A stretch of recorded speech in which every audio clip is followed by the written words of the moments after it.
Hello আমার একটু বন্ধুরা, কেমন আছেন সবাই? আশা করি সবাই খুব ভালো আছেন। জুয়েল ইলেকট্রনিক্স অ্যান্ড সাউন্ডের পক্ষ থেকে নতুন আরও একটি ভিডিওতে আপনাদেরকে জানাচ্ছি স্বাগত। বন্ধুরা, টাইটেল এবং থাম্বনেল দেখে বুঝে গেছেন আজকের ভিডিওটা কোন বিষয়ের উপর হতে চলেছে। তো আজকের ভিডিওটা হচ্ছে কিভাবে একটি পুড়ে যাওয়া 60 ভোল্ট চার্জার থেকে বা ট্রান্সফরমার থেকে আমরা কিভাবে তারটি সুন্দরভাবে খুলতে পারি, কোনভাবে কাটিং করলে তারটি আমাদের কোর সেফ থাকবে এভাবে। কারণ আমাদের এই কোরের উপর আবারও ট্রান্সফরমার কয়েল কিন্তু ওয়াইন্ডিং করা হবে। তো এর জন্য প্রথমে রেগুলেটর থেকে চার্জার থেকে রেগুলেটরটি খুলে নিতে হবে। তো বন্ধুরা, যারা ভিডিওটি নতুন দেখছেন অবশ্যই বন্ধুরা এই ভিডিওটিকে একটি লাইক করে দিবেন এবং চ্যানেলে যদি নতুন হয়ে থাকেন অবশ্যই চ্যানেলটিকে সাবস্ক্রাইব করে দিবেন। তো দেখতে পাচ্ছেন আমি স্ক্রিনে যে চার্জারটি দেখতে পাচ্ছেন, এটা আমি এখন ট্রান্সফরমারের মাঝখানে যে নাটটি থাকে, বড় নাটটি, এই নাটটি আমি খুলে নিচ্ছি। তো এটাকে সেলাই রেঞ্জ এবং প্লাসের সমন্বয় করে এটা খুলে নিলাম। তো দেখুন, এখন এটাকে ঢিল করে নেওয়ার পর এটা থেকে আমাদের নাটটা উঠাই ফেলতে হবে। তো নাট উঠালাম, দেখুন এটা আমাদের সাপোর্টে যেটা থাকে যে বাটিটা সেটা। তো এখন এই যে রেগুলেটর দেখতে পাচ্ছেন, রেগুলেটর এই পাশে এই যে আউটপুট, মেইন আউটপুট, এই মেইন আউটপুটটা আমাদের কেটে দিতে হবে যেটা রেকটিফায়ার সার্কিটে লাগানো থাকে। তো এখান থেকে এই সংযোগটি কেটে দিয়ে টোটালি যত সংযোগ আছে এই ট্রান্সফরমারের সঙ্গে, এই সংযোগগুলি কেটে দিয়ে এই যে ক্যাবিনেট দেখতে পাচ্ছেন, এই ক্যাবিনেট থেকে এটাকে আলাদা করে ফেলতে হবে।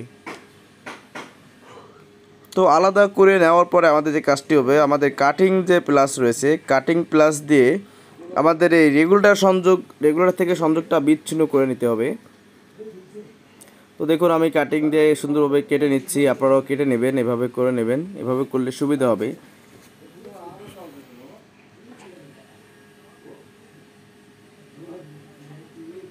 তো আমার কাটা শেষ হয়ে গেছে। তো এখন আমি আপনাদেরকে দেখাবো যে কিভাবে এটা থেকে আপনারা কাটতে পারবেন। তো অনেকে আছে কিভাবে আমরা এটা গ্রাইন্ডিং দিয়ে এভাবে কেটে নিই। তো গ্রাইন্ডিং দিয়ে অনেক সময় কাটতে গেলে হয় কি, কোরে পোচ লেগে যায়, কোরটা ডিসকালার হয়ে যায়, পুরো স্পট পড়ে যায়।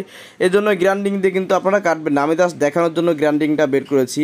তো যেভাবে কাটবেন সেই টেকনিকটা এখন দেখতে পাবেন, অবশ্য মনোযোগ দিয়ে দেখবেন। আর এই ভিডিওতে এমন কিছু কথা আপনারা পেয়ে থাকবেন যেটা আপনাদের কাজে আসতে পারে।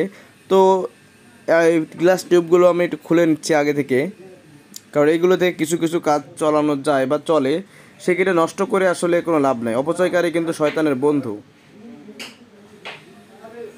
তো দেখুন আমি এটাকে খুলে নিলাম।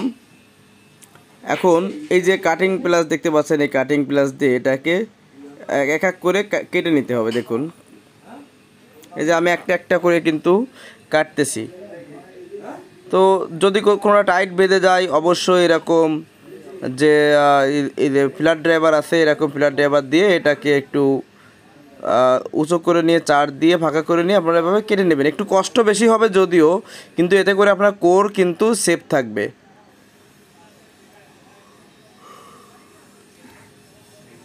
তো আমার কাটা প্রায় শেষ পর্যায়ের দিকে দেখুন আমি কিন্তু এটাকে দেখুন কোনভাবে কাটতেছি, একটু লক্ষ্য করে দেখুন। এটা কিন্তু আপনাদের অবশ্যই কাজে দেবে। যারা নতুন টেকনিশিয়ান তাদের জন্য বেশ ভালো কিন্তু কাজের এটা হবে। তো যে আমার এইগুলো কাটা প্রায় শেষ পর্যায়ে চলে এসেছি সেকেন্ডারি। আমার প্রথমে কিন্তু মোটাটাই বাইরে থাকে, তো প্রথমেই মোটাটা কেটে নিতে হবে।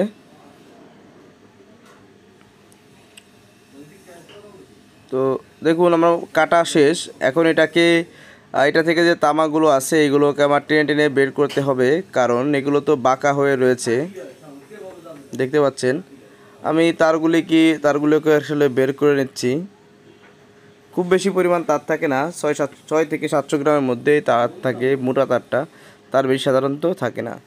তো আপনাদেরকে বলে নিই, এই চার্জারের কিন্তু আমি আবারও কয়েল ওয়াইন্ডিং করব। তো কিভাবে করব হিসাব সহ, ক্যালকুলেশন সহ, নতুন ট্রান্সফর্মার কীভাবে তৈরি করতে হয় সেটাও আপনারা দেখাবো। আপনারা চ্যানেলের সঙ্গেই থাকবেন। চ্যানেলটি সাবস্ক্রাইব না করে থাকলে অবশ্যই চ্যানেলটি সাবস্ক্রাইব করে আমাদের সঙ্গে থাকবেন, তাহলে এরকম নিত্য নতুন ভিডিও আপনারা কিন্তু দেখতে পারবেন। তো আমাদের সেকেন্ডারি কাটা শেষ, এখন আমরা প্রাইমারি অর্থাৎ ডিসি কাটা শেষ, এবার এসি আমরা কাটবো। তো এবার এসি তারটা আসলে চিকুন থাকে, সাধারণত ভোল্ট বেশি থাকে, এই জন্য অ্যাম্পিয়ার ভোল্টের সঙ্গে মিলে আসলে এভাবে বাঁধা হয়। তো দেখুন আমি কোনভাবে কাটতেছি। তো তো আমরা আমাদের অন্য প্লাস্টিক নিব, এই প্লাস্টিকে কাটতে আসলে ভালো হয়। দেখুন চাপ দিলেই সুন্দরভাবে কেটে যাচ্ছে। আমি কিন্তু ফাস্ট মুডে কাটতেছি না, আমি জাস্ট আমার নর্মাল যে গতি থাকে সেটাই কেটে আপনাদের দেখাচ্ছি। দেখুন তো এইভাবে দিয়ে চাপ দিলে কিন্তু ইজিভাবে এটা আপনার কেটে যাবে। এখানে কিন্তু কোনো প্রকার কোনো ঘাই গেসিং নাই, কোনো হ্যান্ডগাম নাই।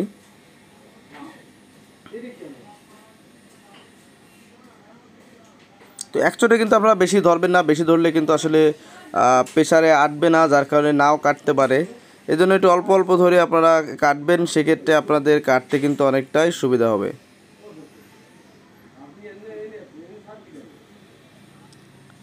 দেখুন বন্ধুরা, এতে করে কিন্তু কোনো প্রকার সমস্যা হচ্ছে না। তো আমার সেকেন্ডারি কাটা প্রাইমারি কাটা প্রায় শেষের পথে। দেখুন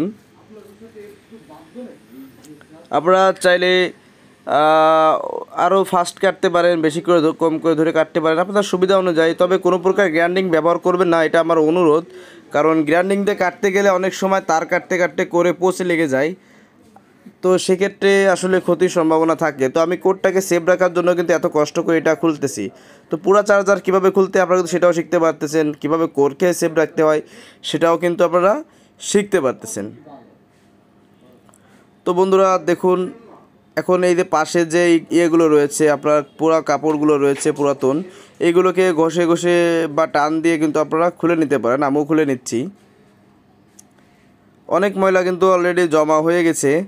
আর আমি কিন্তু আসলে ভয়েসটা পরে দিচ্ছি, কেমন হলো কমেন্টে অবশ্যই জানাবেন। কারণ যে সময় এটা কাজ করেছিলাম তখন অনেক লোকজন ছিল, কথাবার্তা চলতেছিল।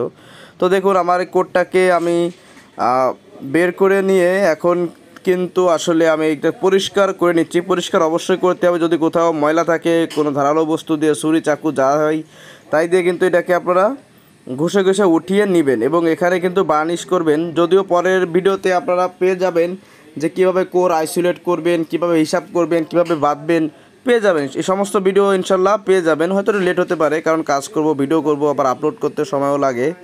তো দেখুন আমি কিন্তু এই কোটটার উপরে যে ময়লাগুলো লেগে আছে এইগুলোকে পরিষ্কার করে নিচ্ছি, যাতে করে আমরা সুন্দর একটি পরিষ্কার পরিচ্ছন্ন পুরাতন হিসেবে সুন্দর একটি পরিষ্কার পরিচ্ছন্ন কোর উপহার পাই। সেজন্য আমাদের এভাবে কিন্তু পরিষ্কার অবশ্যই করতে হবে, কারণ পরিষ্কার না করলে ওই জায়গাটা কিন্তু ফাঁকা থেকে যাবে। তো কয়েল যখন বাঁধবেন তখন একটু উঁচু থাকবে, নিচু থাকবে, এরকম। তো আমরা এটার ভিতর কিন্তু যাবই না, টোটালি আমরা এটাকে সুন্দরভাবে পরিষ্কার করে নেব। তো আমাদের পরিষ্কার করা দেখুন কোথাও কোনো প্রকার স্পট পড়েনি, কোনো প্রকার দেখুন স্পট পড়েনি, কোনো প্রকার না, একদমই না। তো বন্ধুরা আপনারা আসলে কষ্ট করে ভিডিওটি দেখছেন, আপনাদের আসলে অনেক ধন্যবাদ। আর এরকম নিত্য নতুন ভিডিও পেতে অবশ্যই কিন্তু চ্যানেলটিকে সাবস্ক্রাইব করে দিবেন এবং পাশে থাকা বেল নোটিফিকেশনটি অল করে দিবেন। তো দেখতে পাচ্ছেন আমি তামাগুলোকে একত্রিত করে নিচ্ছি, কতগুলো তামা। তো এতে অ্যাভারেজ প্রায় এতে আমার 1100 গ্রামের মতো, 1100 গ্রাম না, 1 কেজি 50 গ্রামের মতো আমার তামা বের হয়েছে। তো যাই হোক বন্ধুরা, আপনারা এত সময় কষ্ট করে ভিডিওটি দেখলেন, আপনাদেরকে অসংখ্য ধন্যবাদ। তো যারা এখনও চ্যানেলটি সাবস্ক্রাইব করে পারেন নাই অবশ্যই সাবস্ক্রাইব করে দেবেন এবং পাশে থাকা বেল নোটিফিকেশনটি অল করে দেবেন। তো দেখা হবে অন্য কোনো ভিডিওতে। আল্লাহ হাফেজ।